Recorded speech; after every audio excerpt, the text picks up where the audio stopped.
ନବନିର୍ମାଣ କୃଷକ ସଂଘ ତରଫରୁ ମାଦ୍ରିକାଳ ଭବନରୁ ଅତିରିକ୍ତ ଜିଲ୍ଲାପାଳ ଅଫିସ ପର୍ଯ୍ୟନ୍ତ ଶୋଭାଯାତ୍ରା କରାଯାଇଥିଲା। ଏଥିରେ କୃଷକ ନେତା ସୁନୀଲ ପଟେଲ, ଭରତ ସ୍ୱାଇଁ, ଦିଲ୍ଲୀପ ପଣ୍ଡାଙ୍କ ତତ୍ତ୍ୱାବଧାନରେ ଏହି ଶୋଭାଯାତ୍ରା ହୋଇଥିଲା। ଚାଷୀଙ୍କୁ ଯେଉଁପରି ଭାବରେ ଶୋଷଣ କରାଯାଉଛି, ଏଥିରେ କ୍ଷୋଭ ପ୍ରକାଶ କରି ଜିଲ୍ଲାପାଳ ଅଫିସ ଘେରାଉ କରାଯାଇଥିଲା। ଧାନ କିଣାରେ ଅନିୟମିତତା ପରିଲକ୍ଷିତକୁ ନେଇ କୃଷକ ନେତା କହିଥିଲେ ଯେ କ୍ୱିଣ୍ଟାଲ ପିଛା 10ରୁ 12 କେଜି କଟାଯିବା ସହିତ ଧାନ ବସ୍ତାର ଟଙ୍କା ମଧ୍ୟ ଦିଆଯାଉନାହିଁ।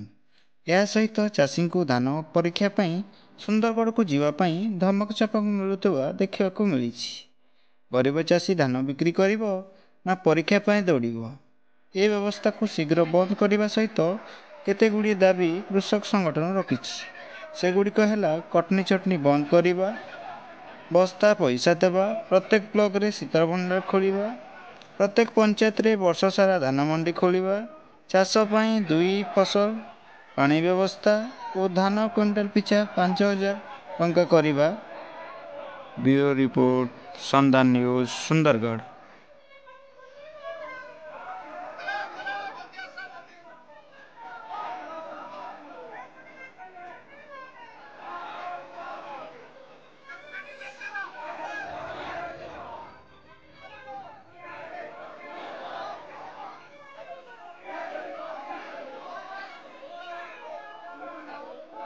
आज हमें जिलापाल ऑफिस के आईसु आज ले रही छे